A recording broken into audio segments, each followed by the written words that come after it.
Hello everyone. তো আজকে আমি গুছিয়ে পড়েছি, এক জায়গায় যাব ঘুরতে। কোথায় যাব তোমরা একটু পরেই বুঝতে পারবে। তো এই যে আজকের আমার আউটফিট, এই টপটা একদম নতুন, আর সোয়েটারটা তোমরা আগে দেখেছো আমি কাশ্মীরে পরে গেছিলাম। তো এই যে চলে এসেছি মিলন মেলায়, খুব ফেমাস আর খুব বড় করেই এখানে হয়।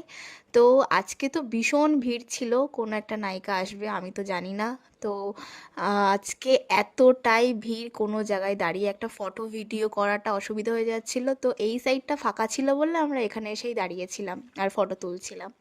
তো এই যে আমার জিজু আমাকে এটাই বলছে যে তোমরা সব জায়গায় গেলে কেন ফটো তোলো। ওনাকে কে করে বোঝাই যে আমরা মেয়ে, আমরা সব জায়গায় গেলে ফটো তোলাটা ম্যান্ডেটারি। তো তারপরেই সব কিছু ঘুরে টুরে আমরা খাবারের দোকানে চলে আসলাম। আর মেলার পাপড়ি চাট এটা তো খেতেই হবে। যদিও মেলায় পাপড়ি চাটটা খুব ভালো বানায় না, বাট এত সুন্দর করে সামনে ডেকোরেশন করা থাকে যে এমনি খেতে ইচ্ছা করে। তো এই যে চলে আসলো। আর আমি তো এই ধরনের চাট, ফুচকা, দই ফুচকা খেতে ভীষণ ভালোবাসি। আমি ভীষণ এই স্ট্রিট ফুড আমার খুব পছন্দ।